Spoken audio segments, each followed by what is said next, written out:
problems, and they don't have a lot of time or resources to go beat around the bush. So then if they have a general idea of what they want to do, then they will go to the UN goals, and then the UN goals will explain the nature of the problem. And then they also give examples of what other people have been doing to try to solve the problem. And then when they pitch the project, it is very important that they will help the investors to categorize the project and put them into the portfolio. And the UN goals here will help them to measure the impact in comparison with other solutions. Okay, so brief. The reason why we ask them to make a one-liner, it is to help them articulate the idea in the simplest way possible, that is fast to memorize and turns hate, make people pay attention to their project. So it's the first line of advertising. Then the second thing we ask them is UN goal is to help them to focus, find information related to the problem, find inspiration of how the problem can be solved by other. So then they can learn lessons from other people, other companies from different countries and places. Innovation doesn't have to be invention. And innovation is, in fact, it is the commercialization of invention. And then innovation will give higher level of utility for something that already exists. So it is very risky to present something that is completely new. So nobody understands it, nobody knows it. That will be very difficult to commercialize it. So you want to present something that is familiar with people. And the rule of thumb is around 80% familiar and 20% new. So that when people have a doubt about is it possible to do it, will it solve the problem, you can always cite examples of similar cases. So there is already success with this kind of solution, with this kind of product. It's possible to produce. So when we ask students to link it to UN goal, it will give them the shortcut to finding the examples, and also to have an idea of the KPI. So how they measure their social impact and where they can get the data. All right. So you understand the first social business idea, and this should be achieved very, very fast in their presentation. And then after that, we ask them question about ESG. As Ngân identified, now ESG is becoming something very important now. It has become a law in Europe and the bylaw in North America, and it's gonna be regulated in many, many countries, especially developed countries now. And companies are required to declare their ESG performance. So how they impact the environment, how they impact the society, and what kind of governance they create, whether they treat the stakeholders well or not. And so that's why we guide students on this. To better prepare for a good ESG performance, they really have to understand the target issue. So what exactly do they want to solve? And then they have to understand here the scale and scope of the problem. And this will also give them an idea of the potential impact that they can create. If the problem is everywhere, so, and if people are asking for a solution, they already have an instant market. So what they need to focus on is just to develop a effective solution. So, or imagine that the issue they want to address is not well understood. So then they will have to spend time and effort on educating the market. and raising awareness. So it will take them more time to commercialize their product. After that, now we ask them for the root cause.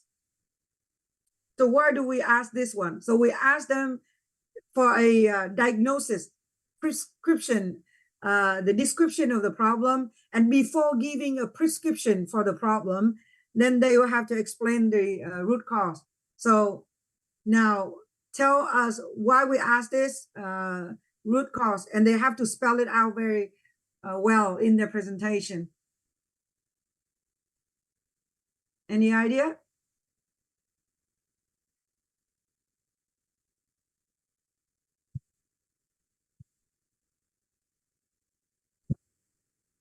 Perhaps makes it for because we have to we need to know the root cause to attack really the problem, because if not, we're not going to be able to make a change on the cause and instead of doing we have to do it on the cause and not in the symptom. Exactly. Yes, because what we see when we observe from entrepreneurs, usually they like to focus on their own product and they like to focus on their solution. And many times their solution actually creates other problems. And if you want to create systematic change, you have to attack the root cause. So thinking of you go to a doctor with a symptoms that you have the toothache. So you feel pain here. And then the doctors could prescribe different medicines. They can give you just painkiller, or they give you the root canal extraction, or they can remove the tooth completely, right? So imagine that if you just come and look at, oh, I have a symptom. Now I have a pain here. That's it. And the doctor say, oh, because I have a solution. Oh, I can do for you. I just remove the teeth for you, and then that would be good. But you know that if the problem is not about the tooth decay, and if you remove the tooth, then you cause other problem for the patients, right? So imagine you feel pain here, it's just because you are growing wisdom teeth. And now the problem will disappear by itself.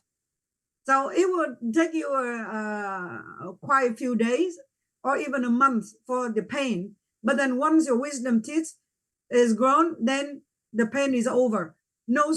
Then the best solution is just to have the painkiller, right? So and then don't take out any tooth, because if you take out the tooth, they will have an impact on the remaining of your jaw and your function, right? But imagine if you come in, the problem is not growing wisdom teeth. You have the pain here, but the problem is because you have the tooth decay. And then now if it's a tooth decay, then you have to prescribe another solution, right? So it's not just painkiller. Painkiller, you can treat only the symptom and the pain will go back, right? And then the tooth decay is gonna infect surrounding tooth. So the problem would just multiply. But imagine that you have a pain here, but it has nothing to do with your teeth.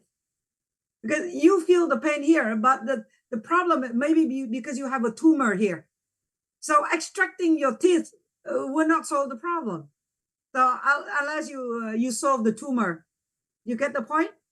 So this is a metaphor for the social entrepreneurs to understand that if you only focus on the tools you have, the solution you have at hand, without thinking about the root cause, it's very likely that you will fall into the trap of creating, solving one problem, but creating many other problems. And then then you are not a true social enterprise. So again, the definition of a social enterprise or social business is that you have to use market mechanisms to solve a social problem, and then your solution has to benefit the society as a whole. So we look at the net profit. So net social impact It's not just the impact you create on your own problem, but it has to be overall good for the society. All right. So then we really force students to think, first describe the problem you see that you want to solve. Then you have to dig down and find the root cause. And root cause is where you have to connect your tools, your product and services to the root cause.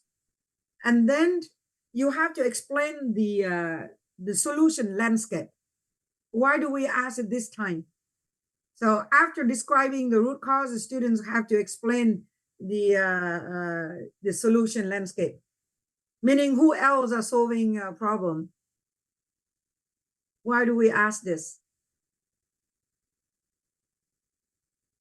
Before we ask about their own solution, you see that the order we ask the students is different from what entrepreneurs usually think. Entrepreneurs usually think about the product they have at hand, the solution they have. But then we say, no, I don't want you to think about your solution yet. I want you to think about other people's solution. I want you to think about other organizations' solutions. Why do we ask this?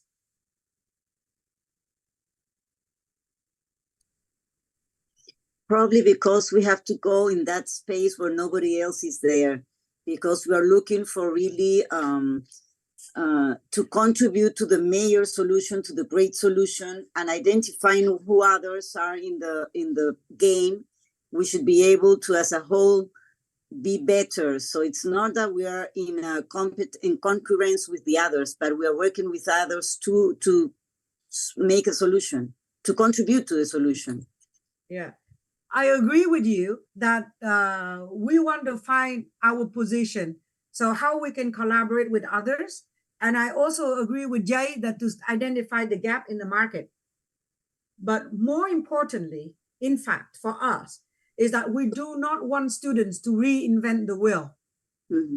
Because it's a lot more effective to imitate creatively. Now, so you don't want to do everything from scratch. You want to look at what other people have done. So just the same as learning, right? So before we can go to the job market, we have to go to classes, learn from teachers. Teachers tell us what the previous generations have done, right? So we want to inherit the collective intelligence of whatever our society has come up with. And so the first one that we want them to look at what has been done already, and then analyze what has been done well, what has been done if not so effectively, and then they will be able to improve. So either they can, after the analysis of the solution and understand with a very good understanding of the root cause, so they can see one of these situations. First, the first situation is that our society identifies the problem correctly. However, the problem still exists because that people lack accessibility to the current solution. So what we need to do is that the solution works very well, but people don't have access to it. So it's better for us just to bring the solution to the people, right? Don't reinvent the whole solution. Just take that solution to the people. So the first, that the problem is well identified, the solution is good, but then lack of accessibility. That's why the problem still exists.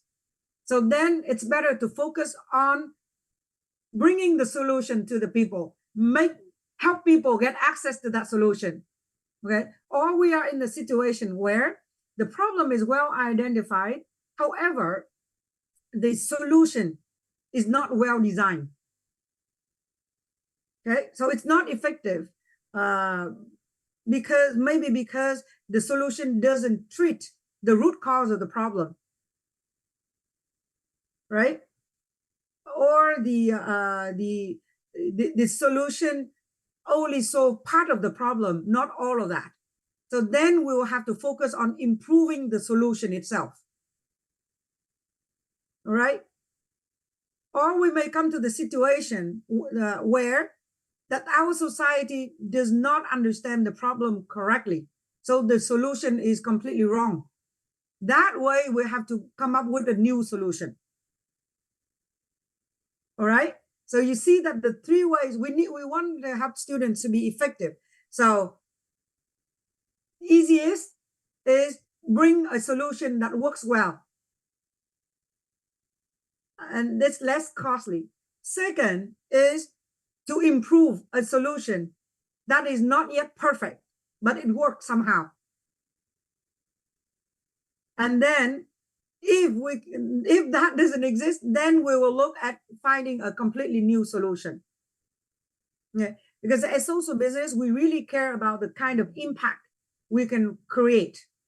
Ideas are very cheap. Ideas are everywhere. What's important is our ability to make it happen. All right.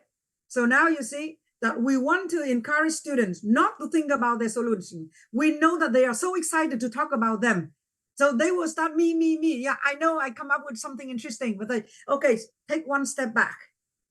Look at others, right? And try to understand why the problem still exists if there are already solutions in the market.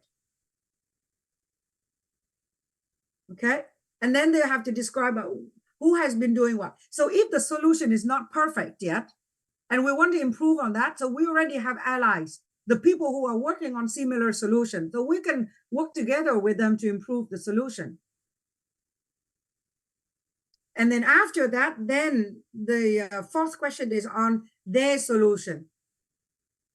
So now the students would have to explain that their design, so how they can use certain product or certain service. And by the consumption of these product or services, that we can solve the problem. After that, then we'll ask them, so what's unique about the solution? So if the uniqueness, it can be the outreach, geographical outreach of their solution, or it can be the nature of the product or services or itself, or it can be the nature of the production process. So if there are 100% copy from what already exists in the solution landscape, they don't have the reason to exist. Right? So the reason for a creation of a new entity is that because the current entities are unable to solve the problems effectively. All right. So imagine that you copy a solution from Australia and you want to implement it in Vietnam. So your uniqueness is that your access to Vietnam's market. So you have some mechanisms to reach out to the Vietnamese beneficiaries, to Vietnamese customers. So definitely it's not the same as the exact solution as the source one from Australia, for example. All right, get the idea of what we ask students for. After that, then we'll ask for stakeholder engagement. Stakeholder engagement, so we ask them for their strategy, because no one can solve a problem alone. So they have to identify who they need to work with and how they can engage these people or organizations. So that could be for the development of the product or services. That could be the regulators. That could be for gaining access to customers and so on. So they must be able to identify the main stakeholders that can make or break the business. And then after that, they have to show us within 14 days what they're able to do. So 14 days, we know that it's not possible to do a lot. But after 14 days, and if they cannot get anyone to agree to anything or to contribute anything, then it's a big question mark for them to rethink about their solution. So in this program, we accept failure, but then what's important is what can we learn from the failure? So that's why the question of the learning curve. So if they present the solution and people all support it, oh yeah, it's great. I'm gonna refer you to this person or that person or organization, or I'm going to promote the solution for you. That's a good sign. But imagine after 14 days, everybody says no to the solution. Then that means, okay, they have to rethink of the reason why people don't support their solution. So is it because of the solution itself, or it is because of the wrong pitch? Because the bottom line of a social business is that you have to make profit. So in order to make profit, you have to make sales. And then the people have to adopt your solution. So a solution nice on paper is not a social business. So that's why we ask students to go out to the field to really talk to people to see who support their idea. So you get an overall of the questions we asked for this round. And now you go for the very detail. Then we have the criteria. And you see that we have the criteria for what they say, and we have criteria for what they show. Okay? So what they say is in the video, and what they show is the supporting documents. And so now the one-liner, so we have it even just for one-liner of around 15 words maximum. Do you know why we ask them to limit it within 15 words? Why?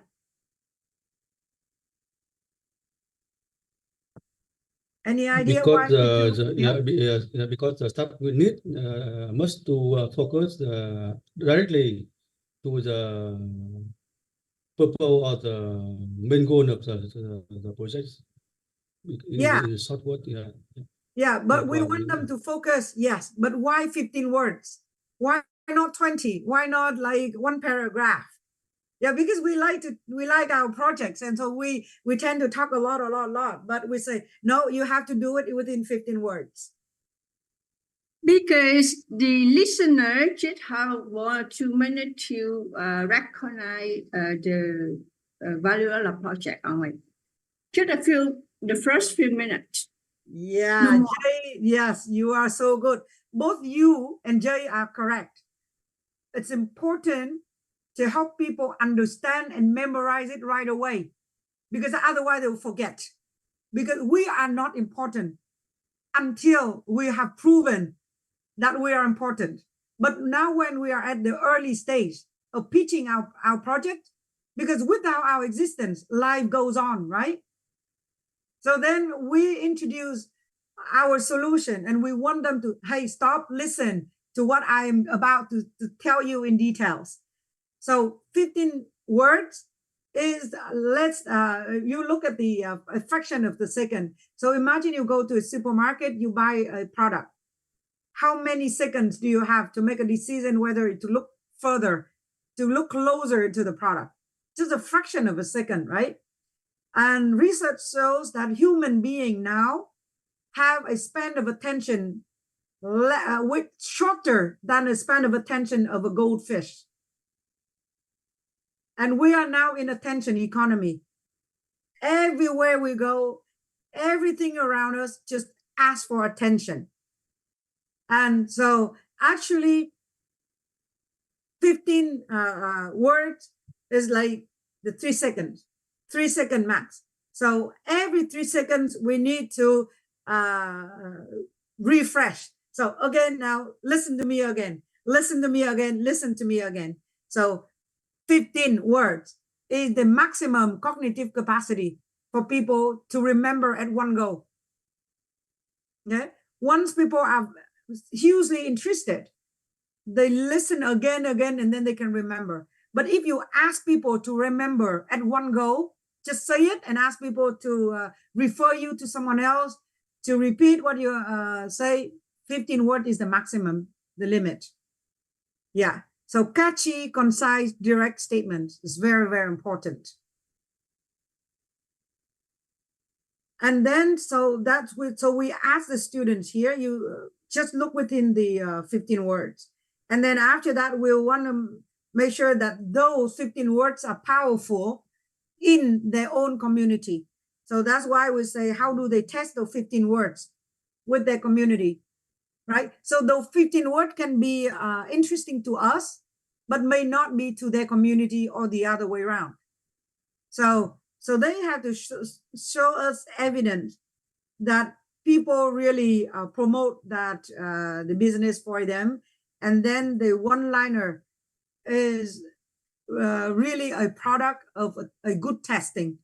So they have tested out with people, make sure that people can memorize it, and then they give feedback on how to really improve and really align the one-liner with the actual business.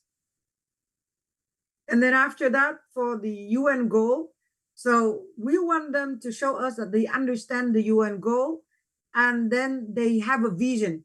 The vision is very important because it gives the stakeholders, the listeners, an idea of the kind of impact this project will create if everything goes right. So the vision has to show, measure something that can be measurable. And so it's go with the UN goal. If you say that you are going to reduce poverty, so then your vision has to show that how many people are you going to lift out of poverty. Vision is the expected results that you will get if everything goes right. And then your mission is your tools. It's like your GPS. So if you look at the vision as your destination, the mission is like a GPS. How you get to your vision. So the methodology you use, that is your mission. Okay. So for example, you say you help people out of poverty by giving them education. So out of poverty, and then say you are going to have how many people or what community out of poverty, that is your end result. But then your tool you use, that you are going to provide them with education, or you're going to provide them with jobs, or you are going to help matching them to the resource providers and so on. So that explains your methodology, how you achieve the results, right? And after that, we want them to show the evidence. Evidence here that when they declare the UN goal, the project, you have to believe that their project is going to achieve the results as they declare. So otherwise it would be just something nice on paper. And they have to give the good examples. The example has to be specific and convincing. So how they are going to help people out of poverty. So they have to give, so if they say education, but what kind of education? So they have to explain a little bit of the journey of the beneficiary, how they will get out of poverty. So that is for the UN goal. You get it so far? The criteria? Okay. And then for ESG, now for the target issue, we want them to really understand the scale and scope of the problem. So we need a good number, punches. So the scale, it's on the how serious the problem is, and then the scope is how many people are affected by the problem, and then they know exactly who are affected, and then the information they present is relevant to the community. Because in the past, we saw projects from Vietnam, they only cite statistics from the United States. So that information is not really relevant to the community where they want to create the impact. So they have to present the information that is relevant to the place where they want to create the impact when they describe the problem. And then after that, we look at the evidence to say when they come up with those numbers, what statistics that they use, what kind of interviews they have conducted to get to that information, or what they observe, and so on. And then they have to cite the sources of information. We don't want an imaginative presentation. So the information has to be real. It comes from good sources, believable. So you have to make it believable for us. And then when they explain the root cause, of course, the articulation has to be clear and concise. And then they have to explain the path. So the why do we see the symptoms? So for example, we say that, go back to my example earlier about the pain around this area. And we say that, yeah, you have wisdom teeth, that the root cause of the problem. So it's gonna make a rupture in your tissue, and so why it gives you pain. But that pain will be over once it's healed. The rupture is healed when the wisdom teeth is out. So it will be healed. You get it so far? So the students have to explain that the path between the root cause and the problem. So if they treat the root cause, then the problem will disappear. And then again, we want them to explain the root cause with a really deep analysis, the thought. They give a good thought about that. And then when they talk about the solution, so they have to show who else are doing what they are doing to solve the problem, and what are the pros and cons. So what's good or what's bad about the other people's or organization's solution. And then we want to look at the thoroughness of the analysis. And then again, we look at, say, is it just something that lip service, or it really comes from reputable sources of information?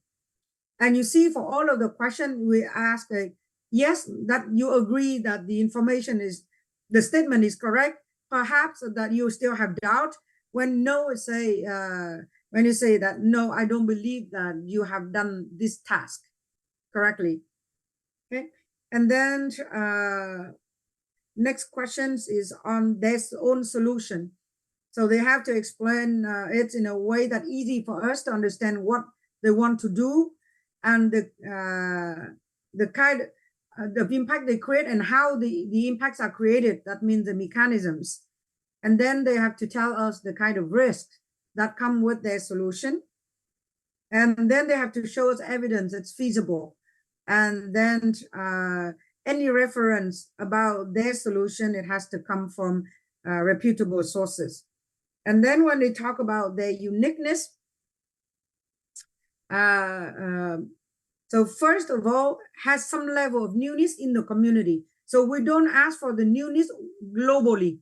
So it has to be something new for the community where they are going to execute the solution. And then the approach to the problem has to be relatively new. It doesn't have to be completely new. And then it has to clearly improve on what already exists. And then they can give evidence through the videos of their products, services, image of their services, and in comparison with others. And then they have to show evidence that in the community really give them insight into building the solution. So the solution is not something just imaginary. After that, the stakeholder, so they should identify the stakeholders and understand what they want. And then they have to understand the reason why people would support or reject their work or their solution, or working with them. And they should show us a good communication strategy to engage those people. Again, the evidence, so this is what we ask for when in the video, and this is what we look for in the evidence. And the campaign and then the learning curve. So now let's do together one example before I break you into break room to do an exercise in a class. So now please go to your evaluation form. So let me put again in the chat, the evaluation form. So when you do your work, so you need to fill your name here, your email, and then you choose the project that you are going to evaluate. Which material, Jay?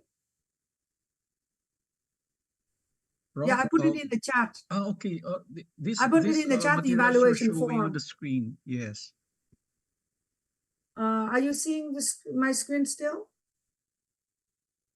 Yes, I can see it. But my question is, after our today's activity, will this be available online, or Yes. I'll just access SBC? Yeah. So after today, I will send you the recording of the Okay. sessions. Okay. Because then you can Thank you. refer back to our discussion. What is considered what grade? So we will now do a mock-up evaluation together. So let's go with best thrift as an example. I give 3 examples here. So now I will do together with you for best thrift.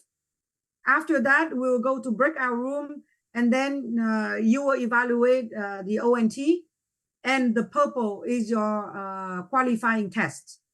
All right. So now let's go together. So everybody, you are on the platform now. Good. Okay. Yeah. So please give me a feedback, right? So now you click on best thrift. So you see the presentation of the project. So when you become a real judge, you will see a page like this, but of course with the list of the projects for this year. So these are just the 3 projects for our mock-up evaluation. But then when you click on the link, you will be brought to the presentation by the students. So you see that this is their pitch online. So they have a combination of text and videos and then the evidence.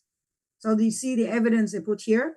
Some students may want to give you confidential information. And if there are confidential information, I will send you the link to that confidential information. But this project, they have everything public. So now you would see the pitch of 10 minutes, and then you will see the evidence that the students submit here. All right. So what we are going to grade is that we'll grade both on the videos and on the evidence. So let's watch together. So please let me know if you can hear it, or if not, I will have to check the sound. Hello there, I'm Isa, and I am the lab leader of the startup Best Thrifts. So do you all hear well? Yes. Yes. Okay, good. Yeah, if you don't hear well, you can click it on the link as I show you to hear it from your side. So now what we are going to do is all of us will watch the 10 minutes presentation. All right. And after that, I will go together with you point by point how you can give the grade. All right. Good. All right. Good. Now let's watch together the 10 minutes presentation incomplete. Hello there, I'm Isa, and I am the lab leader of the startup Best Thrifts. Our social mantra is fashion forward, upcycling and repurposing textile waste towards a sustainable future for fashion. It all started in 2019 when I decided to create a page on Instagram called Best Thrifts and started to buy imported secondhand clothes in bulk. Best Thrifts grew really quickly at this time, gaining 500 to 1,000 new followers per month. Unfortunately, as things started to open up again, I became busier and had to focus on my academic responsibilities. Best Thrifts' journey came to an end in early 2021. Now with the whole team, we're ready for a comeback, but this time bigger and better. Before I introduce you to our new plans, let's talk about the problem first. Did you know that 3 in 10 Filipinos have thrown away clothes after using them just once? Consumerism and the fast fashion industry have led to a culture of disposable clothing, where clothes are often poor quality, made with cheap materials, and discarded after a short period of use. The average person now buys 60% more clothing than they did 5 years ago, but only keeps them for half as long. The Philippines generates approximately 1.4 million tons of textile waste annually, with a projected growth rate of 5%. Only 25% of these wastes are recycled, while the remaining 75% is either incinerated, disposed in landfills, or illegally dumped. Furthermore, the fashion industry is associated with unethical labor practices, including low wages, poor working conditions, and exploitation of workers in low-wage countries such as the Philippines. Globally, there is a growing interest in sustainable fashion. A survey by McKinsey & Company reports that 75% of consumers have changed their behavior towards sustainable fashion since the pandemic. Additionally, the global market for sustainable fashion is projected to reach $9.81 billion by 2025. However, sustainable fashion remains to be not so accessible here in the Philippines. A Reformation t-shirt costs 2,300 pesos before shipping, while a similar t-shirt from Uniqlo costs only 590 pesos. That's 74% cheaper than the sustainable alternative. According to a survey conducted by the Global Web Index in 2020, only 20% of Filipino consumers are willing to pay more for sustainable products. While there are some existing solutions, malls in the Philippines are filled with conventional fast fashion brands. Local sustainable fashion brands are mostly small businesses that can only be found online or in a pop-up basis. And our local thrift stores are typically located in nooks with no proper infrastructure, and browsing for items in these places are not so efficient. So while there may be some competition, most face challenges in scaling up and reaching a wider audience. There are still many gaps to fill in the sustainable fashion space here in the Philippines. This is where we come in.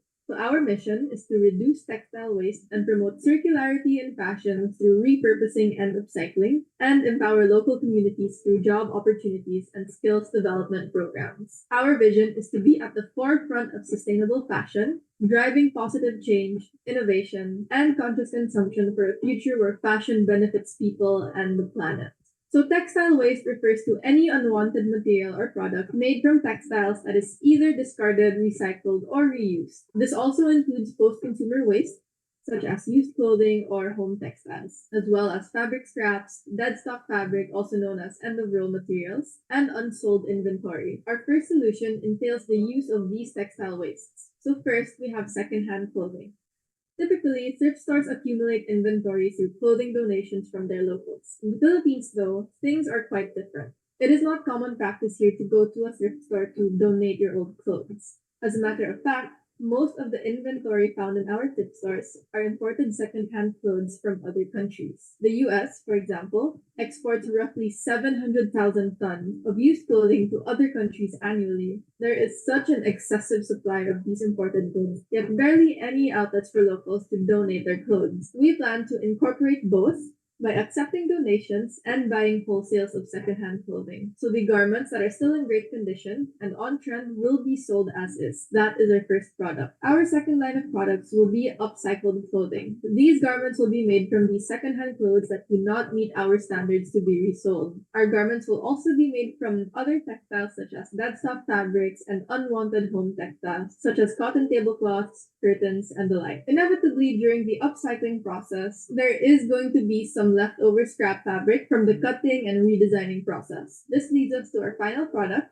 our zero waste line, which will be made from these scraps through fabric manipulation. Our second solution is to implement circular economy models. These circular approaches aim to minimize waste, maximize resource utilization, and promote positive behavioral change on consumption patterns. We plan to implement a donation program that accepts most types of textiles and all types of clothing. To complement this, we will also be implementing a loyalty and rewards program that aims to motivate our customers by allowing them to earn points every time they donate their clothes, unwanted textiles, make any purchases from the store, and donate their Best Thrifts product back to us for recycling once they are ready to let go of them. Best Thrifts will also offer alterations and upcycling services for customers. When you're shopping for secondhand clothing, not everything that you like is going to be in your size. Offering alterations solves this problem by allowing customers to have their desired items tailored to fit them. Custom orders will also be available, which will be made from our sustainably sourced selection of materials, like dead stock fabric, for example. Additionally, they can also opt to bring in their old garments or textiles to be upcycled into their desired designs. allowing customers to have unique and personalized products. The next solutions work in synergy to create sustainable livelihoods by providing employment opportunities, enhancing skills, and promoting ethical labor practices. This contributes to the startup social responsibility, promotion of economic growth with social impact,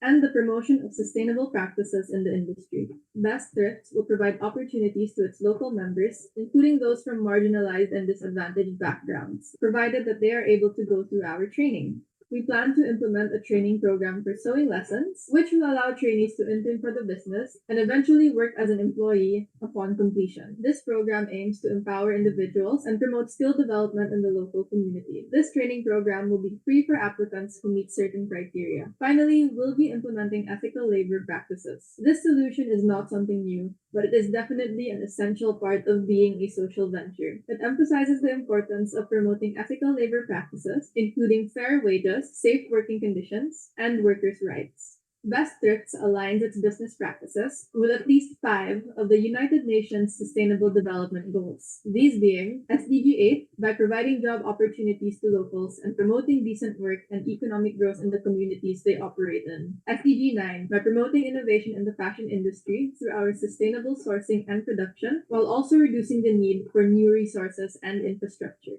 SDG 12, through our circular economy models that promote conscious consumerism and commitment to fair trade practices and ethical working conditions. SDG 13, by creating new garments through reusing and repurposing existing resources and reducing textile waste. SDG 17, through collaborations with local organizations, NGOs, and government agencies, as well as local communities and Filipino stakeholders to promote sustainable practices in the fashion industry, create a positive impact on society and the environment, and achieve the SDG. So our business model entails a combination of circular economy principles, a localized focus, and holistic approach.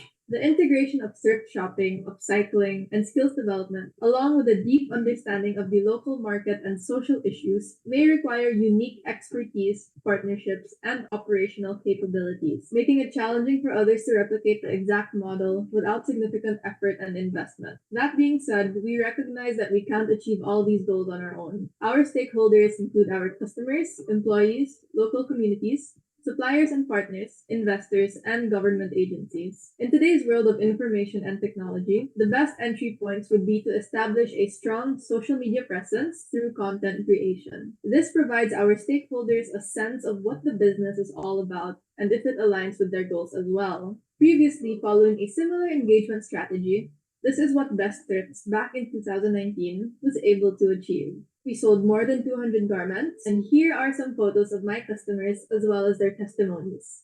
I will be uploading more examples of these to the platform in our lab's group page. We also received recognition from Sunstar, the biggest news outlet in Cebu, multiple times. A Best Thrifts girl boss, Isa Neri, who invites everyone to build an ethical, sustainable wardrobe with Best Thrift. For my reworked pieces, I partnered up with SoFit Upcycling and Alterations to produce more volumes of these pieces. Ultimately, our success will depend on a variety of factors, such as the effectiveness of our marketing and outreach efforts, the quality and desirability of our products, the efficiency of our operations, and the overall reception of our brand by our stakeholders. While we do believe in our social solution and goals, our success will require careful planning, execution, and adaptation to the evolving needs and preferences of our stakeholders. I'd like to end this video with a quote by Confucius. The man who moved the mountain begins by carrying away small stones.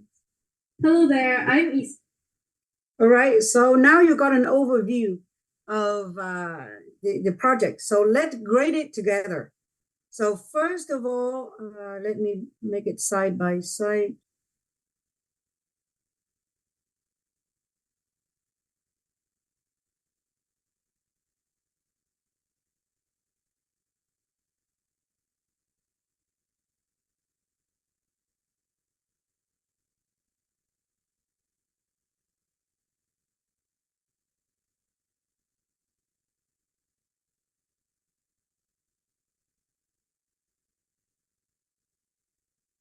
So let's do it together, okay? So let's do it. So name, email, this one, and we choose the project. Evaluate is best thrift. Okay. So now first of all, the one-liner. So you already watch it and the student gave a one-liner. Them just once in early 2019, when I decided to create a page at I'm gaining in early 2021. Now with the whole team, we're ready for a comeback, but this time Filipino consumerism and the industry have led to a culture of disposable. Leader of these. Our social mantra is fashion forward, upcycling and repurposing.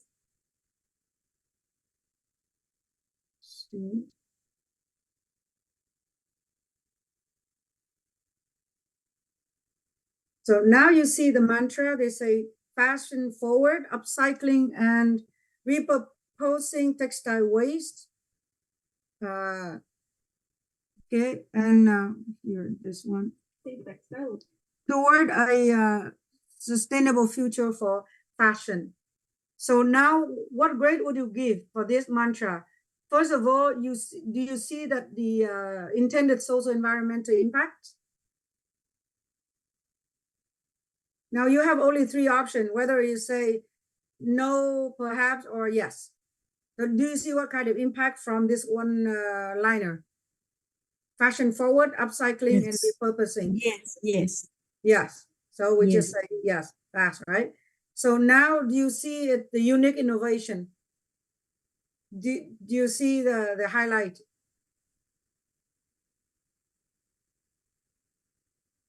What kind of innovation do you see from this one? Just by listening to that one liner. Is that any different? So innovation, it has to be something different, something improved from existing solutions, right? So do you see any innovation here? Yes. Upcycling and repurposing. Yeah, so upcycling and repurposing is what they do to create impacts. Yeah, but then, so some of the judges, so that would be between 1 or 2. Some may say, yeah, I see it's an innovation in my context because in my community, no one has done upcycling or repurposing clothes. So then it is already innovation. All right. So imagine that you are in this. So this may not be new in like in Canada, but it could be new in Philippines. So if you are just in the Philippines, you can say that it is new if you know about the environment. So if you're not sure, you say perhaps. Okay. So when you say no, that means that you don't see it at all. So there is no innovation whatsoever in what they do, then it will be no. And if perhaps let's say that we are not sure, but it could be something new. Again, I say innovation doesn't have to be innovation globally. They can copy an idea or innovation from another place and apply it in their community. The problem we see in this presentation is that she doesn't present for us the information to know whether in Philippines they do upcycling or repurposing or not, right? So that could be the perhaps. Perhaps. Yeah, but then Jam, you are from Philippines, you know that in this area no one else has done it, so there is something new. Then you could have it as 2 here. So let's make it perhaps, okay? And then, so is it catchy and is it memorable?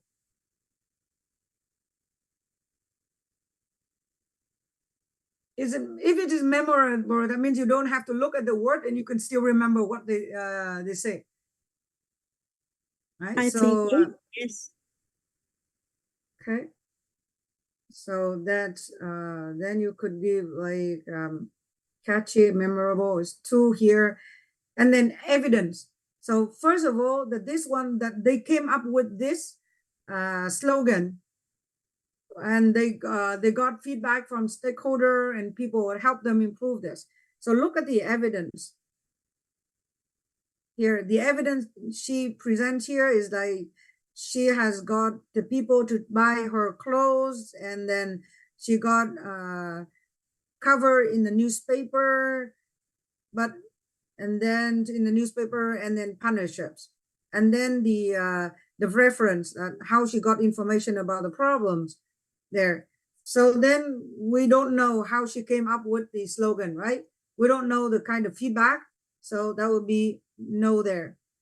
And then is this business or slogan shared by others? So no evidence, except for this the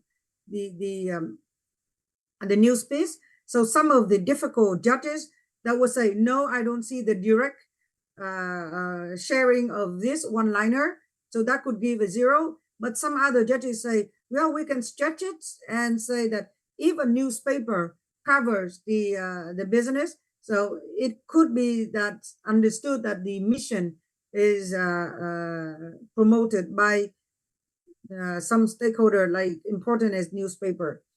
And now we talk about the contribution to UN goal. So now we want to look at if she understands the UN goals. So she had the part where she talked about the UN goal. Those from marginalized community. This training program Yes, makes the yes. importance of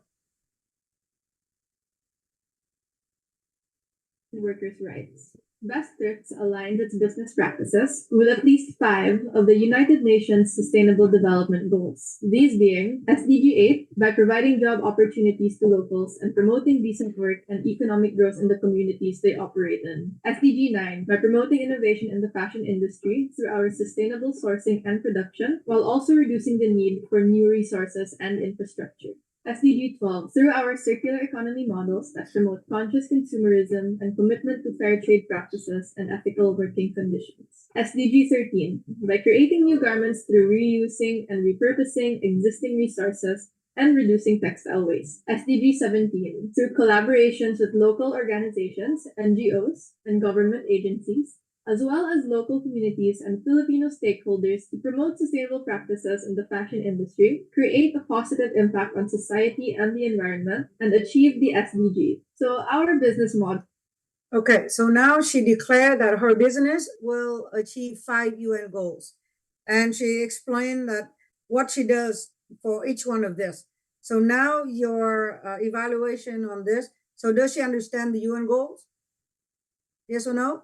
Yes. But now we look at the vision is well linked to the UN goals. So if we look at the vision statement, mission and vision statements, she has it here. 75%, except 81.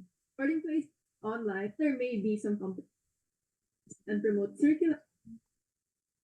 So now mission is to reduce textile waste, promote circularity in fashion through repurposing, upcycling, empower local community and skill development programs.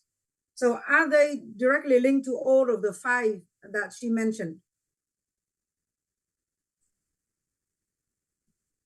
Here we look at the linkages. So what she wants to achieve, and then so she clearly understands the UN goals. And now how is it well linked with her business?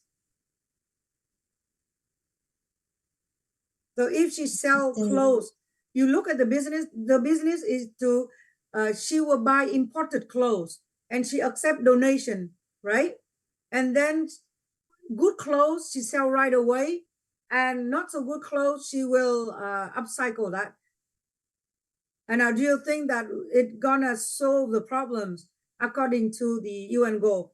So does it, by doing this, will it reduce textile waste or not?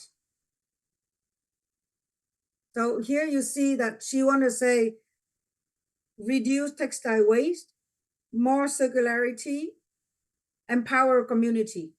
And now you go to the UN goal that she has. So how can we measure the and its business practices with at least 5 of the United Nations Sustainable Development Goals. These being SDG 8 by providing job opportunities to locals and promote. Okay, now she said that she provides job opportunity to locals. So by this business, do you think that she can really provide jobs for local? How many jobs can she provide to really develop the to help develop the economy with her business model? Is it the main strength of her business? So Elsa, what do you think? So how many people can she employ? Is it in the thousands or in 2, 3, 4, 5 people? Or how will it work? I think 5 people maximum, maybe 10. All right. So that, yeah, you see, but this one, so her statement is way too big. So she understands that giving decent work and economic growth, but then if you look at the impact, what is linked, it's not really. So even her business, if she's hugely successful, then she will have the a big store which is resell imported goods, imported clothes.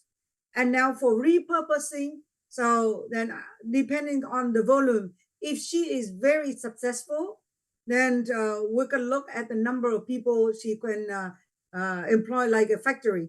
So, but then it's still very minimal, right? So probably 5 to 10 people, but it's not going to really solve the problem of work opportunity. If you can give opportunity to only a few people, it will not make a change, a systematic change. So this UN Goal 8 cannot be achieved with her business. Okay, so now we go to the next one. It's about the decent Economic growth in the communities they operate in. SDG 9, by promoting innovation. So innovation, industry and infrastructure. This now Fashion industry through our sustainable sourcing and production, while also reducing the need for new resources and. So this is always also is very big statement that cannot be achieved.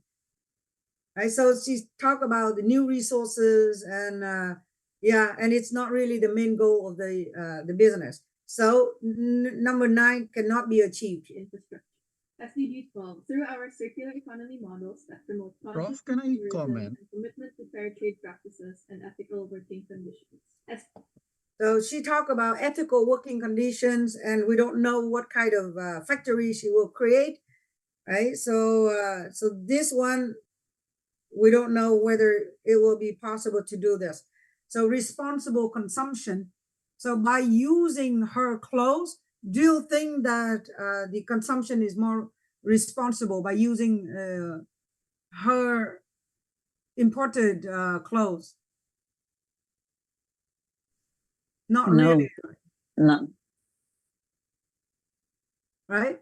So it's not really. So by buying her clothes, I don't think that it really promotes the ethical consumptions. So usually people buy clothes because it fits them well. So they don't buy it because it is more responsible by just buying the imported clothes when we don't know what materials that is. And then if we look at the conscious consumerism and commitment to fair trade practices and ethical working conditions.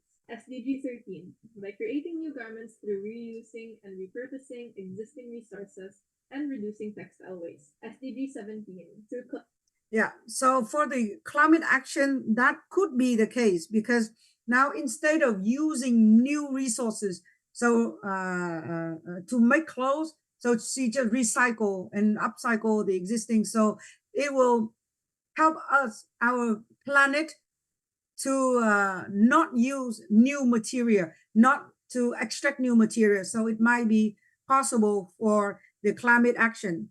But 17 will be way too. Through reusing and repurposing existing resources and reducing textile waste. SDG 17, through collaborations with local organizations, NGOs, and government agencies, as well as local communities and Filipino stakeholders to promote sustainable practices in the fashion industry, create a positive impact on society and the environment.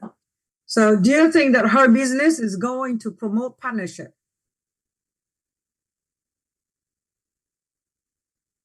No, she's not going. She collaborate with others, but her work is not going to help organizations to partner with each other. So most of what she said here, she understands the UN goal, but there is not a clear link between her business and the UN goals. that she explained, except for goal number 13. So that's why the grade, what grade would you give here for the vision? Is it not very well linked, right? So it's no. And the mission, it's not strategically with the vision, or it is perhaps, or yes. What's your answer? So her vision is not really linked with the UN goal, but now her vision is to reduce textile waste. So let's go back to her declaration.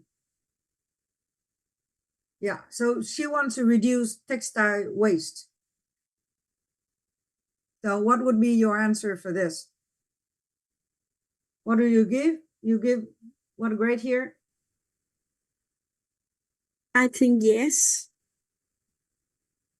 Yeah, so the mission, so the vision, she wants to, so now look at what she wants to do.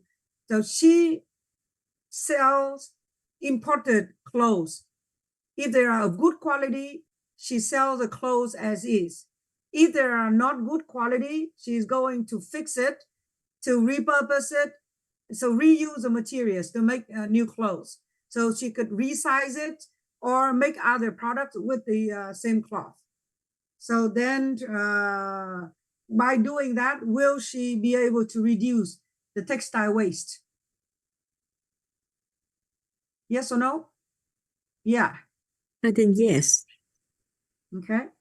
So now fieldwork evidence. So now do you think that it's possible to get some measurable results? So from her evidence here. So does she have any potential that she could be able to recycle the product or sell the products?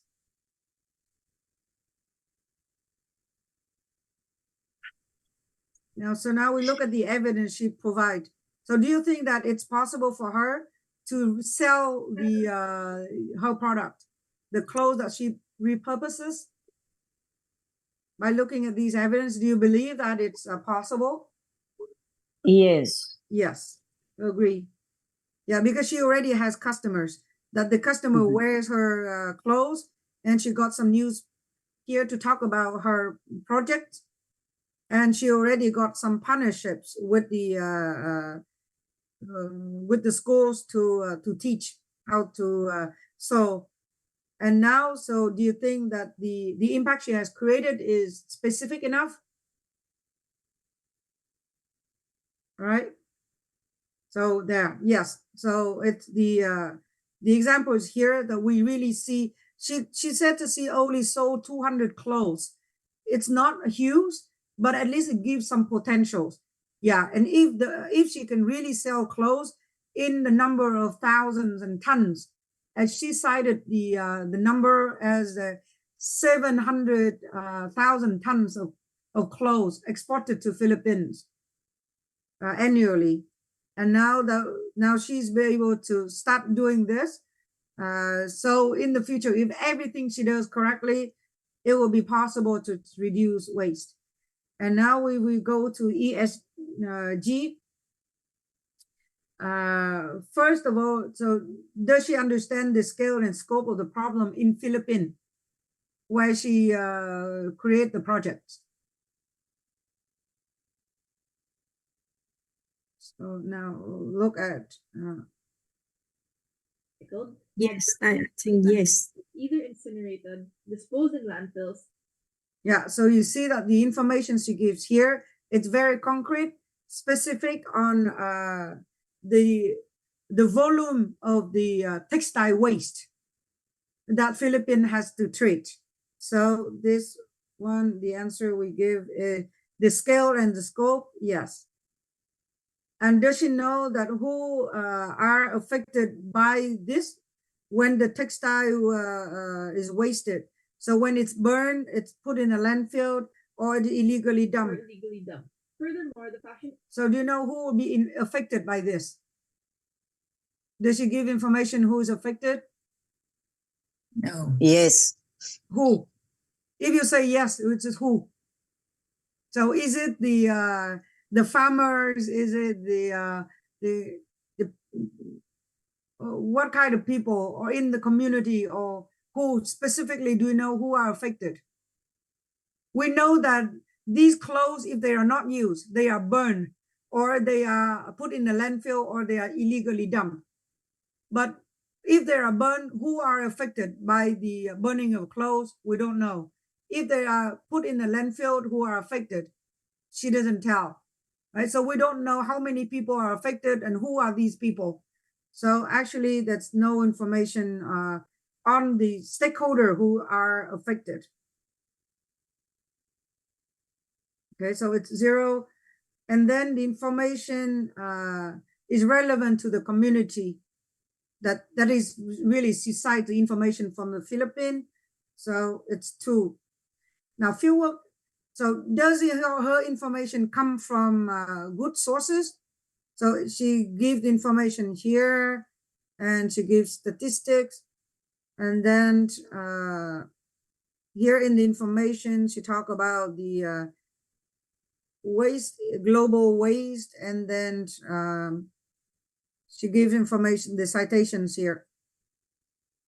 So if you look at the study she has looked at, so understanding what is ethical fashion, new textile economy, and then this on Vogue, and then Department of Natural Resources. This, so the information, yes, it's not that she imagined these information, so we could give this. However, are they from reputable sources? If you look, most of these are, so this is a book, IG is a book, and this is a news. This is from a foundation. That is, Vogue is also important in fashion. Yeah, but then here we don't have the scientific publication. So mostly it's just news piece and some foundation. So then then we could give here, it's perhaps. And now if you look at the root cause, so now she explained that why we have this kind of waste problem. Why do people throw away? So she said in Philippines, 3 out of 10 people. Let's talk about the problem first. Did you know that 3 in 10 Filipinos have thrown away clothes after using them just once? Right, so that is the symptoms. So people just throw away. So look at the amount of waste is a lot. And she explained that the root cause is that is cheap, a lot cheaper to buy. Thank you, Jam. Yes. Accessible here in the Philippines. A Reformation t-shirt costs 2,300 pesos before shipping, while a similar t-shirt from Uniqlo costs only 590 pesos. That's 74% cheaper than the sustainable alternative. According to So the root cause here is because fast fashion is way cheaper. So people would just throw away if they don't like the clothes, they throw it away, right? So now, what grade would you give when you talk about the root cause? Yeah, then it should be yes. So the root cause and the symptoms. survey conducted by the Global Web Index in 2020, only 20% of Filipino consumers are willing to pay more for sustainable products. While there are some existing solutions, malls in the Philippines are filled with conventional fast fashion brands. Local sustainable fashion brands are mostly small businesses that can only be found online or on a pop-up basis. And our local thrift stores are typically located in nooks with no proper infrastructure, and browsing for items in these places are not so efficient. So while there may be some competition, most face challenges in scaling up and reaching a wider audience. There are still many gaps to fill in the sustainable fashion space. All right, so now we should explain the root cause. So it's because it's cheap to buy new clothes, and then the cheap clothes are sold in a nice venue, and where sustainable clothes, those who sell sustainable clothes are not effective, and they are also expensive. So then we could give between perhaps or yes, but the information she gives is still very shallow. So we don't see clearly the path, but we know there's a connection. It's a price, a question of price and for the demand. But the analysis is not that yet very deep. And you look at the evidence. So she cited even in her page and also the publication she gives here. So that will be the yes to here and reputable sources.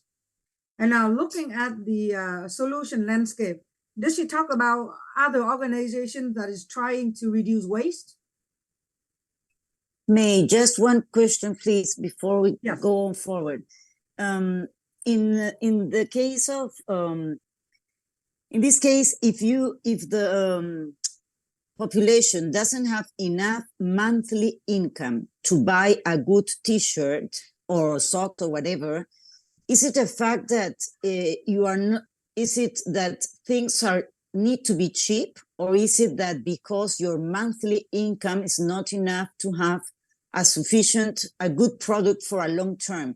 Because if I buy a good T-shirt and it can be used for, I don't know, a year, but it's more expensive, then I would be able to buy it. But if my monthly income doesn't permit me to buy a good T-shirt, at the end of the year, probably I will spend more money buying bad T-shirts every month instead of one good T-shirt. So perhaps the problem is that we are used to change clothes or la moda, the fashion, and not thinking about the use of the T-shirt. So I think in this case, or in most of these cases, we have similar here in Peru, is that our culture is used to have short fashion clothes instead of good clothes. Yeah.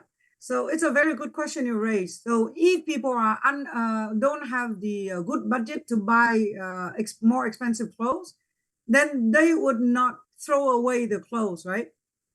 Yeah. So then that's it. when they throw away clothes, that means that they are able to buy more clothes. So instead of buying one piece, they would buy 3-4 pieces and throw and use only one and throw the rest.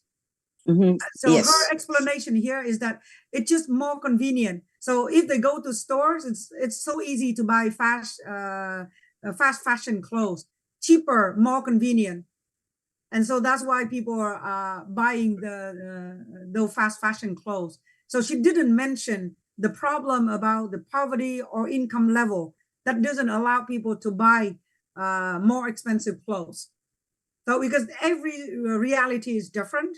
So when we grade the students, so that's why when we assign judges, we want to assign at least one judge from the same country so that they understand the reality. For example, Jay and Jam from Philippines. So when they look at the reference, so they know which references are from the government that will be more reputable. And so, for example, when we talk about innovation, so upcycling, it may be an innovation in the Philippines. It's not an innovation here because so many people are doing it already. But there in the Philippines, it could be an innovation. You see, so different judges could give very different evaluation. So that's why we will come to the part here as the comments at the end, how the student could improve the project. So we as judges, we also admit our limitation in the knowledge. So we base on what the student present to us. And then as if they want to scale the project globally, so they have to do it effectively in the community first, and then they can scale it globally. And at least they have to present enough information for judges to know. For example, in this one, if they just insert one statement, so in Philippines, people don't upcycle their clothes. So then we will understand it's an innovation. So because here she doesn't give that information. So only the judges that are in the Philippines can tell. And us, we don't know. So that's why when we give a grade, we say, yeah, I don't know. So I just give this, I give perhaps. Okay, thank you. That's yeah, all right. So it is the you. job of the students to make the judge understand that it is a innovation. Okay. Great, thank you. So we go back. We were at the we were talking about the analysis, the solution landscape. She didn't talk about any of the companies that are working on this. So even though Jay gave an example of the solutions that are being implemented in the Philippines, but she doesn't talk about other solutions. She only talk about her solution. So this one would be 0. So no for the range of solution. And here, so she really doesn't talk about her solution landscape at all. So that would be 0 for all of this. And when we look at the evidence, she doesn't tell about any other organizations that have solved the problem, or even similar to her or related to the problem of textile waste. And now talking about her solution. So it is easy to understand that yes, we know that what she does, mechanism to create the impact. Here, the impact is just to reduce the textile waste. So what she do is just to sell more. So the more clothes she sell, that will be the more clothes treated. So instead of going directly to the landfill or to be burned or to illegally dump, it's go through her process. The analysis is not really thorough though. And then the feasibility, yes, we know it's possible that she is able to do the work. So it's 2 and 2 here. But now we look at the uniqueness. Is it new here in the community? We really don't really know. So some judges would say no, because no information. Some judges could give, yeah, maybe is perhaps. And then clearly improve upon existing solutions. So we don't know what are the existing solutions. So it's 0 here. So it's a 0 here. And comparison with solution provided by others. So no information. It's also a 0. Engagement with community members to gather their insights. So how does she know what clothes will sell well? We don't know. So we only have the example of her customers. So it's also a no here for the solution landscape. And now if you look at the stakeholder engagement, she only mentioned the stakeholders that she has to work with. And then she said that what she does is to raise awareness through what she did successfully in 19 and 21. They will require unique expertise, partnerships, and operational capabilities, making it challenging for others to replicate the exact model without significant effort and investment. That being said, we recognize that we can't achieve all these goals on our own. Our stakeholders include our customers, employees, local communities, suppliers and partners, investors, and government agencies. In today's world of information and technology, the best entry points would be to establish a strong social media presence through content creation. This provides our stakeholders a sense of what the business is all about and if it aligns with their goals as well. Previously, following a similar engagement strategy, this is what Best Thrifts back in 2019 was able to achieve. We sold more than 200 garments, and here are some photos of my customers as well as their testimonies. I will be uploading more examples of these to the platform in our lab's group page. We also received recognition from Sunstar, the biggest news. Okay, so you see what she does. She focuses on only social media presence.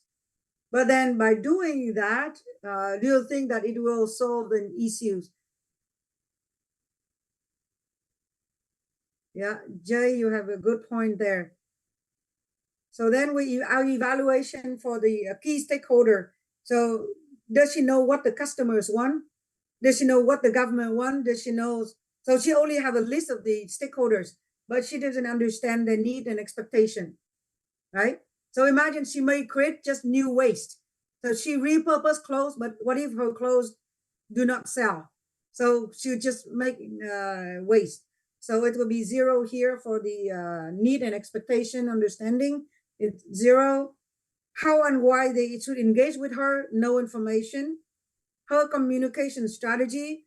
it's only social media. Social media is not enough. So maybe perhaps, but it only stop at the very early stage. It's not going to help reduce textile waste.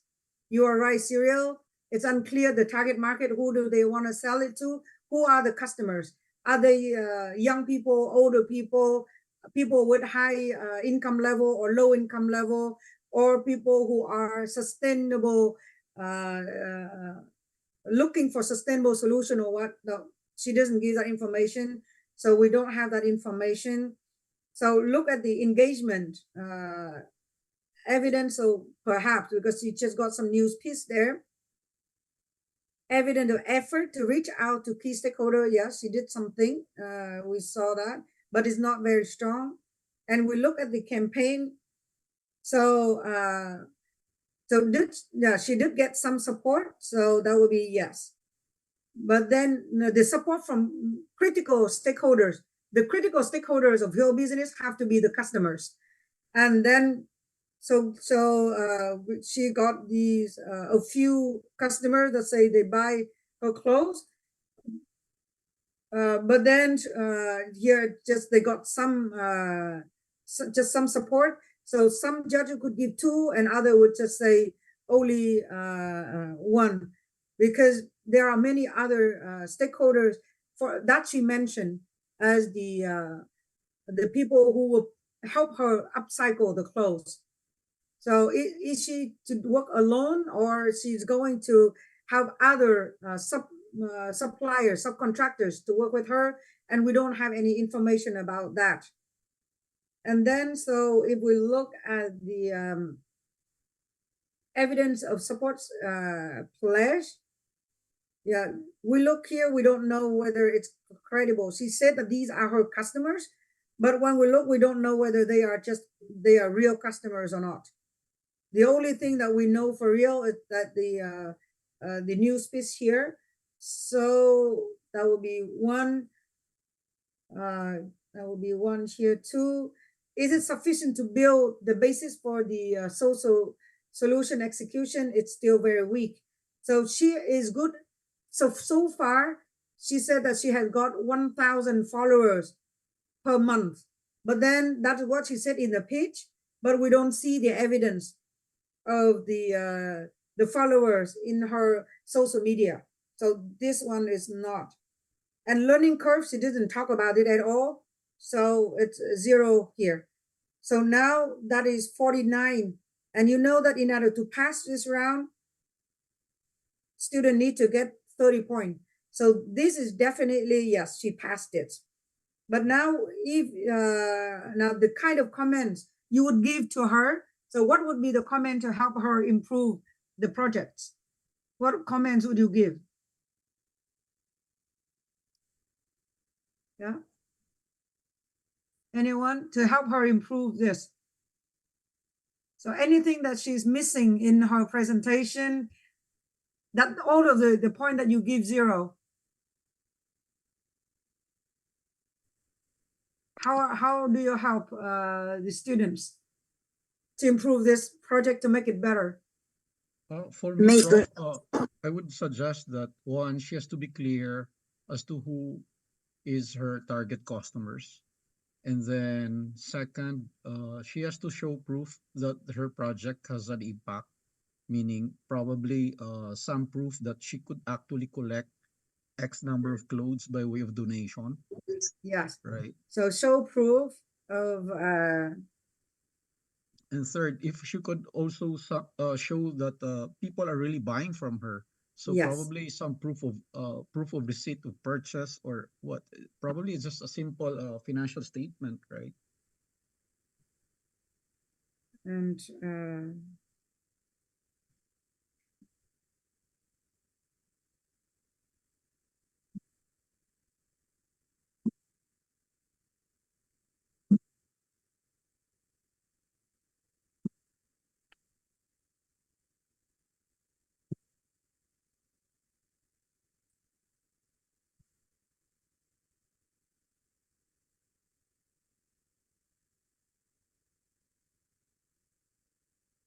okay, so what else do we Okay, so learn from other organization that are working to reduce textile waste. Okay, so we'll also have okay. Okay. Yeah. Think deeper about the UN goals and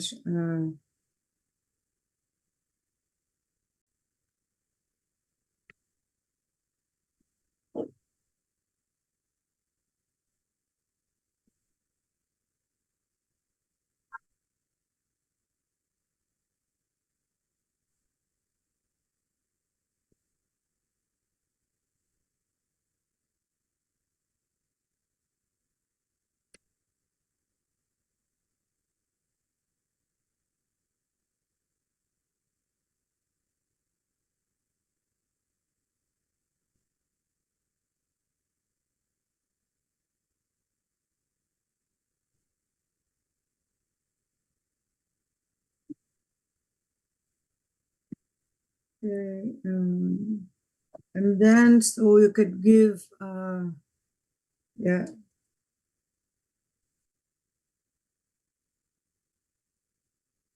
statistics on the impact and beneficiaries for buying imported second-hand clothes and repurposed clothes. Okay, yeah.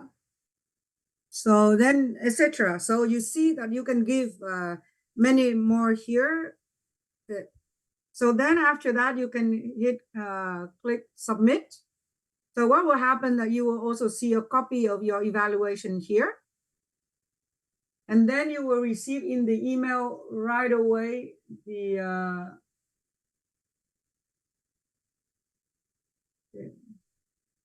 so now I will show you what you see after you hit the submit.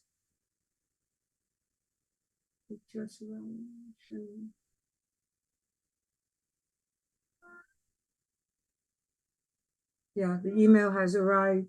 So you will see it in your email, a copy of your evaluation.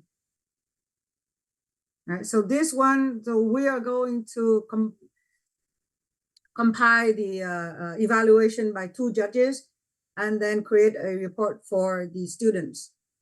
So far, everything is clear for you? Good demonstration. Yes. So we only have 15 minutes left, and I want you to practice with the so click on this one, and now you are going to work on trip nature. But because we don't have a lot of time left, so I want you to only evaluate its one-liner. Okay, so just practice answering this question. So I give you in breakout rooms to discuss for 10 minutes and come back with your evaluation of only the one-liner of this project, okay? So this project, the one-liner it's already there. We aim to become the first French-speaking platform for generative tourism in Quebec and the world.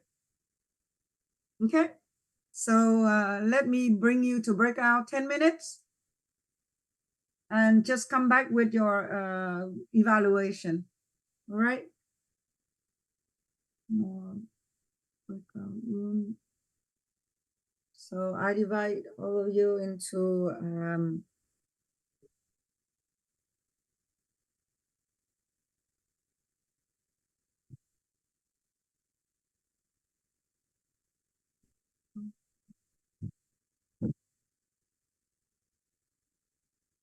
so we have 3 rooms. Room 1 will be in English, room 2 will be Spanish, and room 3 will be Vietnamese.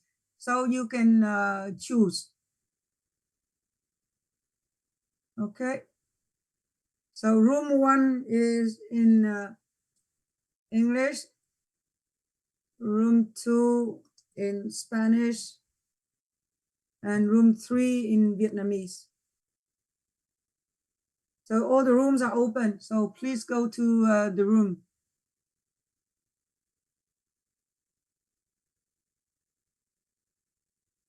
Okay.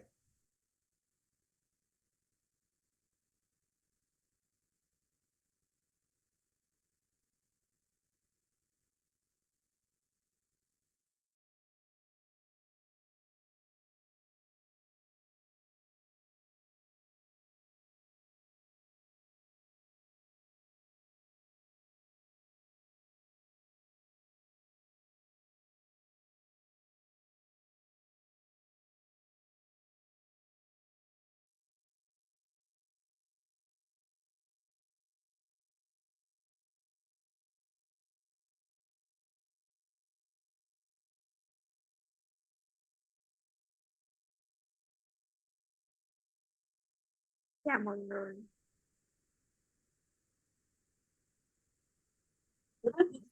Chào các anh chị nhé. Dạ. Hello cả nhà.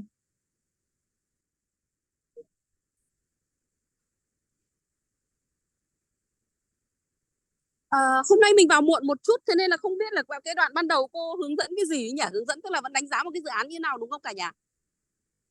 Dạ, đoạn đầu thì cô đi qua cho mình Đúng rồi chị các ạ. cái Có nghĩa là ý cô cho đánh một giá. cái ví dụ, của một cái dự án. Sau đó là Vâng. follow. Chết rồi, mình còn chưa vào nhóm nào cả, chả biết là ở nhóm nào, còn chưa đăng ký xin vào làm case study của nhóm nào cơ.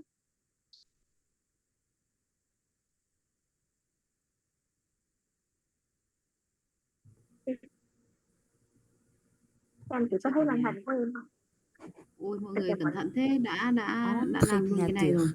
We aim to become the Ai đang first xem? French-speaking platform Chị for Tuyết à? regenerative tourism Dạ, in em Quebec cũng and the world. nãy We are here to reinvent cô nói the chị travel thì industry to build stronger không biết là communities có and chị nào hỗ trợ regenerate the xem màn hình ecosystems. giúp em không biết sao mà From bên B2B em nó lại bị consultations chặt to á. Lúc em B2C vào experiences, lại we are lỗi 4 creating lại a 3 new norm for the industry. Our long-term vision.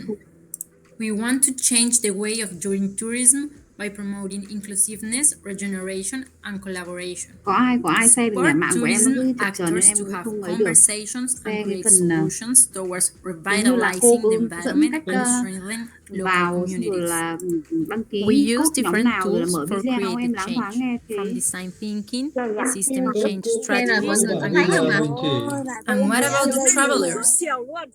Có bây giờ A bao regenerative way to experience the Nên như world. anh Hiếu đi, anh Because Hiếu mà anh traveling Mạnh, is anh Hiếu more than rồi đi. collecting con pictures. con gái nó Traveling ở is about emerging chưa hiểu into là the mình cứ culture xem màn and hình nature cái surrounding. cái volume To mà achieve change, we cái invite hả đúng không? travelers to experience the world in a Cái mà respectful vào way by em là providing hướng them dẫn with vào. Dạ vâng, information dạ about vâng. their impacts on the environment and local communities.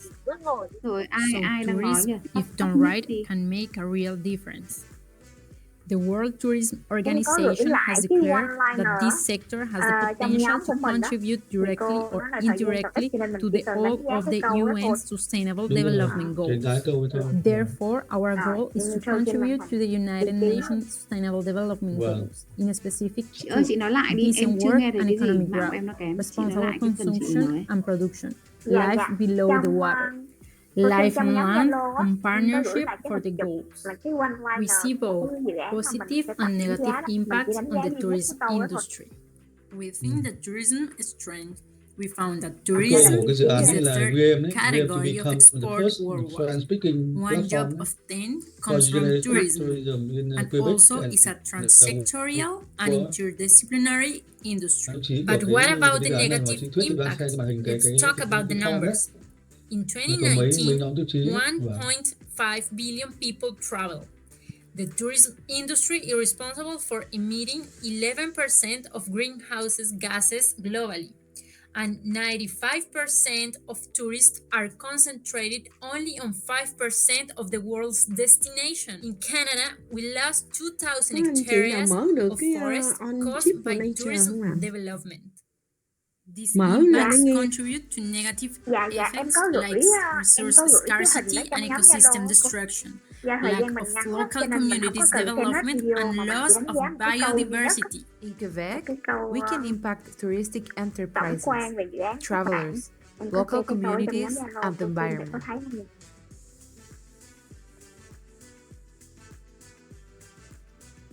We understand that tourism is a complex industry, involving many other industries like energy, transportation, Cái này tôi có vào trong hospitality, tôi có vào trong cái chat construction, chat này waste luôn nhé. management within the À, private and cái public này sector. có phần chat tiếp đi. Đây ạ, cái câu đây ạ, vâng. Đấy ạ.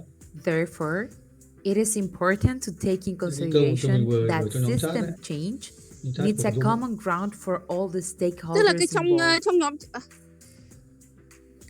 By reviewing the stakeholders from the UNWTO, we can find all the actors considered to be Mình included sẽ đánh giá as xem cái câu đó stakeholders nó in the có diễn tourism đạt industry. rõ cái mục tiêu. Nevertheless, we tức là cái found câu that trong two nhóm key chat là we aim to stakeholders are become not the first included, French which are speaking the community platform đấy ạ. and the environment. Đúng rồi Dạ, đấy ạ. dạ đúng rồi. Nhưng mà Cái vì câu đấy mình không câu có đầy đủ By cả, approaching mình không our có đầy đủ cả cái dự stakeholders, án của we họ thì discovered mình the đánh giá gaps mỗi that câu đấy không create thì kiểu gì nhỉ? roadblocks for the Có entire chứ ạ, mình system đánh to giá theo cái change. tiêu chí mà bạn These trước bạn gaps share vừa rồi đấy ạ. lead Chính to cái form negative đấy. impacts Có on the 6 environment cái and the điểm gì local trong bao đàn communities. mỗi cái The điểm nó bao current điểm đấy. solution landscape is dominated by Mình sustainable thấy màn hình tourism trên đúng không? Đây là practices, các cái tiêu which chí để mình focus đánh giá on cái câu này. reducing negative impacts but do not bring positive impacts for the environment and local communities. It's about neutrality more than bringing positive impacts. These practices often Thực ra cái câu đó nó prioritize cũng serving the khá là clear đấy tourism chứ. industry rather than promoting the well-being. Mà cái này nó lại không nói về tác động xã hội ha. Đúng rồi, cái đấy thì có cái đấy. Thế nhưng mà cái Dạ, nó có criteria cái trong intent social impact, nhưng mà dạ ở trong tiêu chí á, cô thì bước vâng. đầu tiên thì nó lại ghi là nó lại thiếu cái phần environmental impact, cho nên cái này mình cho 1 điểm được không? Này mình thấy nó tới 17 từ. No chứ hả? Ta Tại yêu cầu vì tối đa 15 mà sau này tới 17 từ. À cái đó mình có phải đếm chính xác 15 không? Phải đếm chính xác đó cô. Quá một từ là nó bỏ luôn. Chính xác ha. Dạ vậy là Mình thấy vậy là không được. Hoặc là mình cho 1 điểm thôi, mình cho tiêu chí Dạ. thấp đi thôi và mình không cho Vậy nhiều cái tiêu hơn. chí đầu là mình cho 1 Nếu điểm. thừa ra thế thì mình cho per head thôi, cho 1 thôi. 1 thôi. Vâng. chắc là 1 thôi nhỉ? Dạ, là 1. Unique brand seeking platform, mà kêu unique thì mình không biết có cái unique gì innovation ở đây không?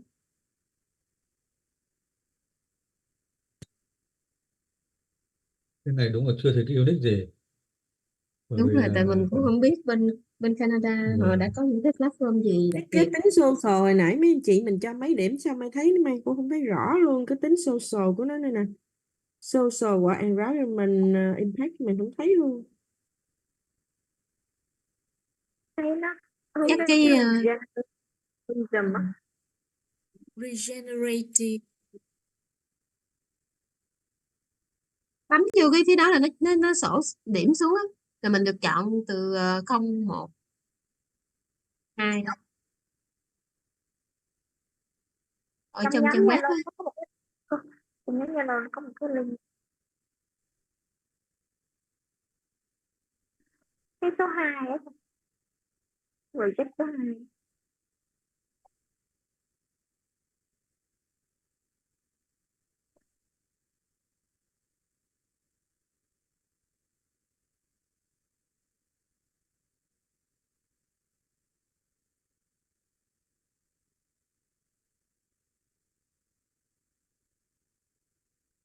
Để mình gửi lại trong chat, nó có cái trang này nè.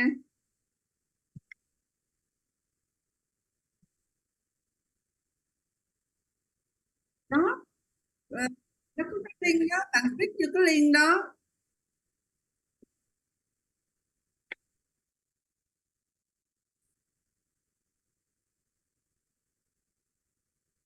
Bây giờ cô vô cái dự án số 2, vô dự án chính giữa, bấm vô cái chính giữa cái nó sổ cái mới cho mình.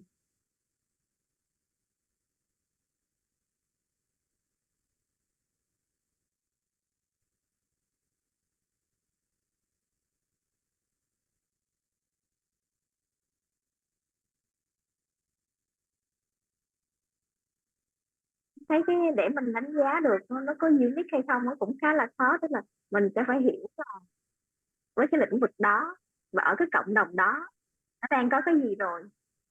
Tiến sự có giải pháp đặc trưng không? Hồi nãy thấy cô cho là một á, perhaps nữa, tại vì sợ nó không hợp với chỗ mình, nhưng mà On có thể là hợp ở Nature, khu của người ta. we aim to become the first French-speaking platform for Em cho regenerative nếu em so tourism với hôm in nay là đều Quebec một and hết. the world.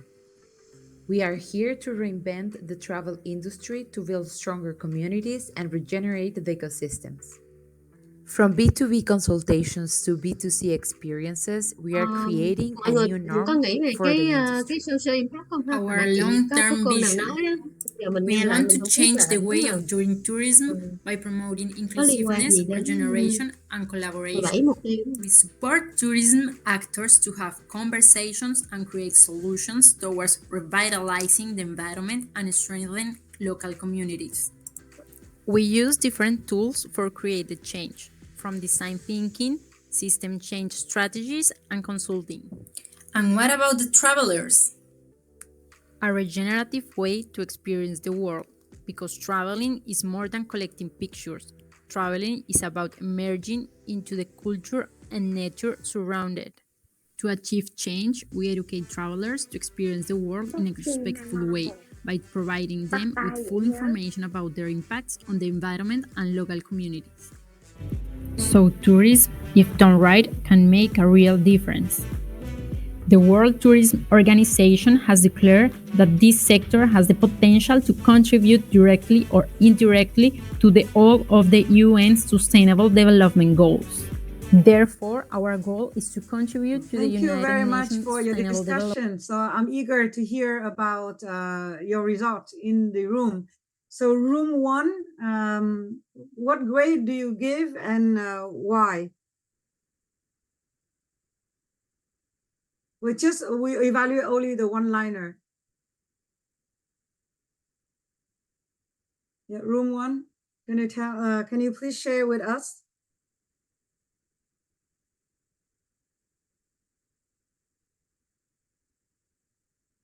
Hello, room one. Cereal or jam or Thai. Okay, room one, we agree at the score 3 out of 10. No, And- how come it's so we will go one by one. So don't go there. So it's just so for the information presented in the pitch. Yeah, the first one we rated perhaps with 1 because of the regenerative tourism. So the other Okay. part, we're not sure about. Yeah. So first, regenerative tourism. So what kind of impact do you think it want to create for the society, for environment? So actually for me, I do not know about this. So Yeah. I rate 0 at the beginning, but then when we watch the video for a few more minutes, then I understand what does it mean. Then I would rate it perhaps. Mm-hmm. Yeah. So you are a generous judge. So a strict judge would just focus on the one-liner and say, yeah, a one-liner has a lot of words, but we don't know what kind of impact it is. So we know that it is the first platform, but being the first or second is not the impact. So we want the one-liner to communicate the impact. So we only know it's a regenerative. So depending on the just, if you are in the field, then you understand the word regenerative. So you could give the perhaps. And if you're not, then it's okay to give 0. And now, so the innovation. So do you think that they have the innovation in this one-liner? We read it perhaps because the regenerative tourism is new to us. Okay, good. And so is it But catchy and memorable? We choose 1 as well because there are more than 15 words in the mantra. Yeah. So It's they give a not lot very of memorable. they give a lot of grammar words for nothing. Yeah. Mhm.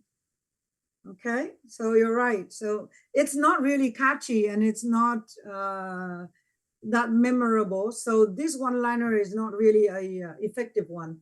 So when you look at the fieldwork evidence that they provide, so do you think that this slogan comes from a good No. test? Nothing, right? Yeah, So no evidence to. no evidence. So they got 3 letters of support, so that 3 people that support this this business, so 3 organizations, and then she got her master thesis on this, and then 1 article, journal article to write about her. So we don't know how this slogan came about. Yeah, so there's one question in my group is that when we mark these presentations, it's solely based on the presentation, or we have to look at the evidence below as well. Like we go into each of the link they provide, or yeah.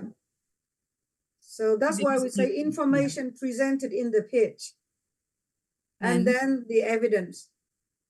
Yeah, but what I mean is like when they provide evidence in the page, you have to click on each link to see what it is and just it, or we just like you just look at So this is the problem of last year. We they only put the evidence without explanation. So this year we change it and we ask them, so they have to provide a document explaining here. Provide a document that lists all evidence and explains the purpose of each evidence according to the criteria.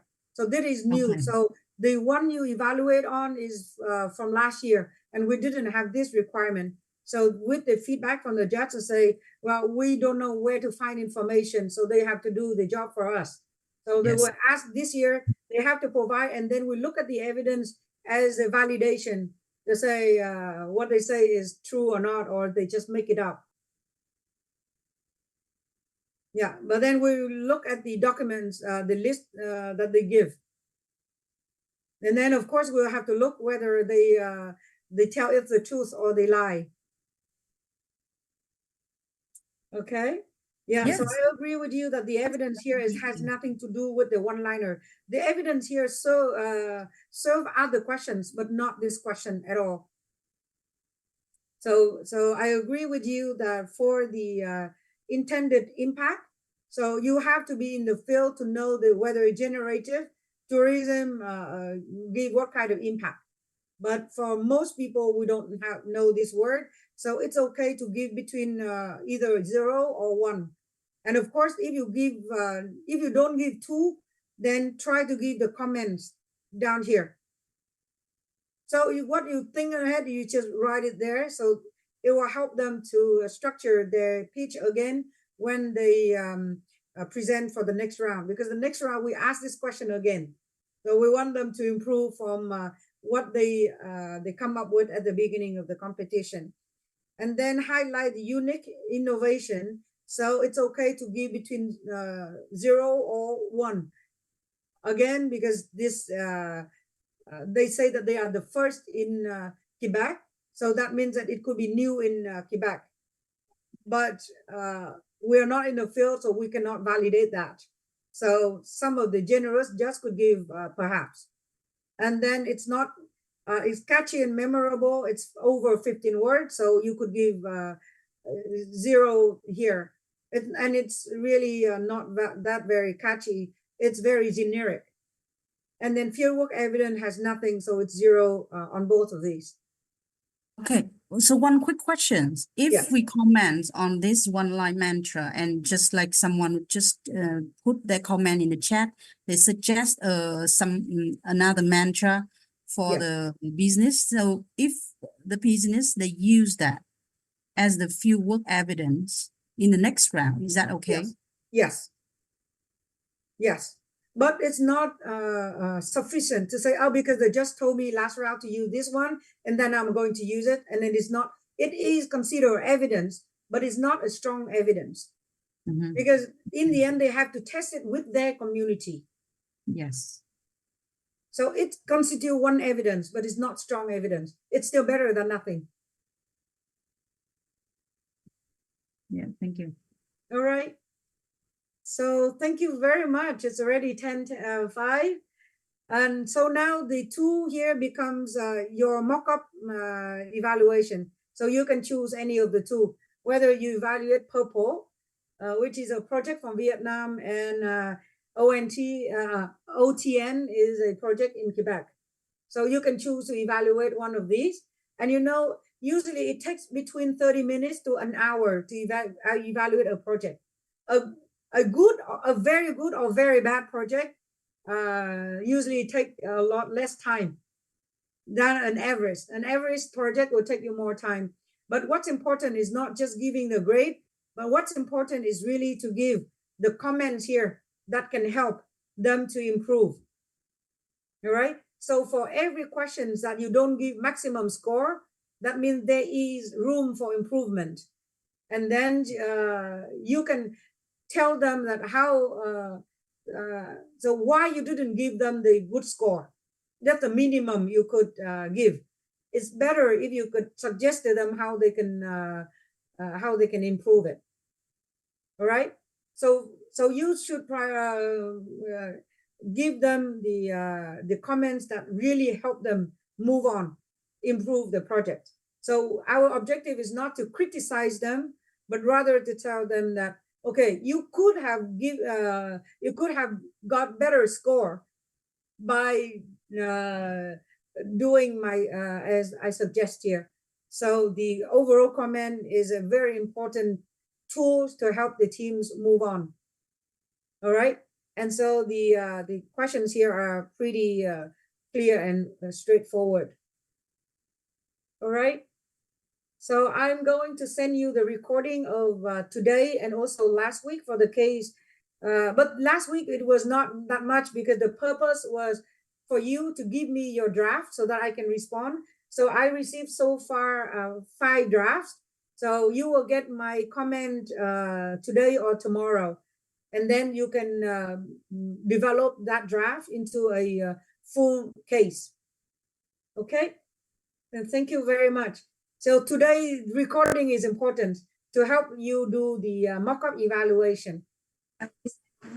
Excuse me, Miss Mai. Yes. May I have a last question, please? Yes. So as our last homework, we do outline for our social project and send email to you. The case, yes. Because in order to write a case, you need to give me the draft. So then I will coach you develop from that draft that you send me.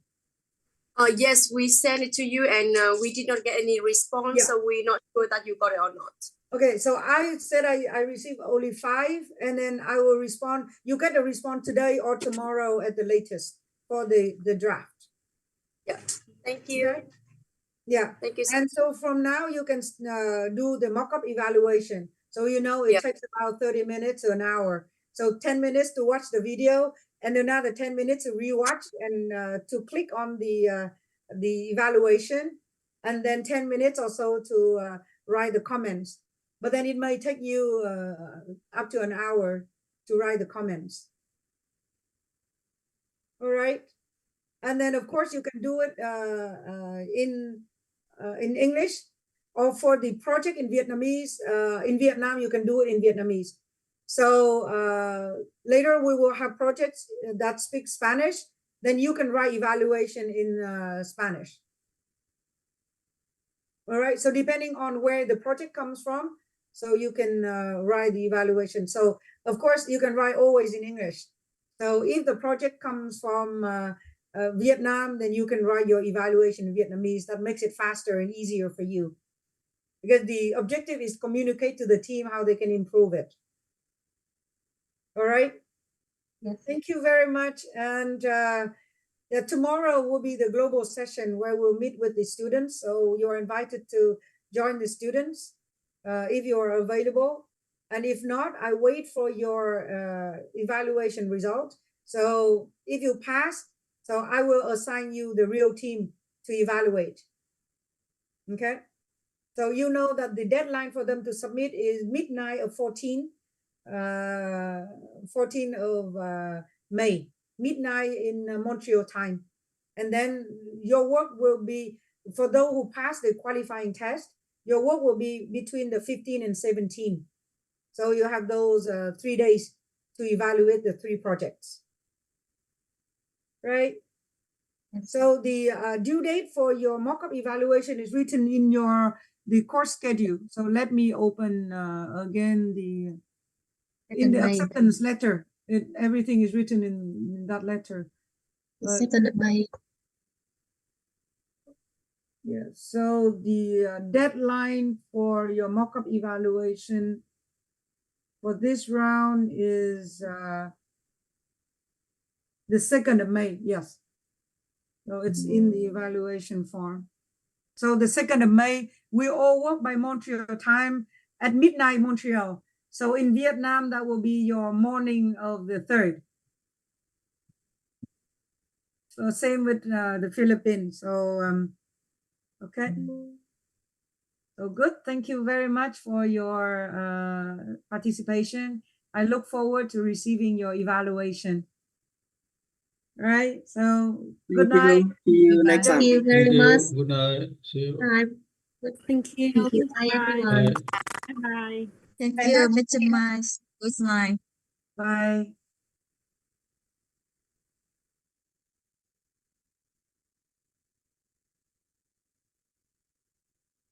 Cô Mai ơi, cho em hỏi một chút xíu là cái mock-up ấy là em có thể chọn hay là Chọn được rồi, bạn chọn cho 2 cái đấy, có một trong 2 cái đấy đây, cái project mà mình có ở đây các bạn có thể chọn được. vâng. Dạ em hiểu rồi. Cảm ơn.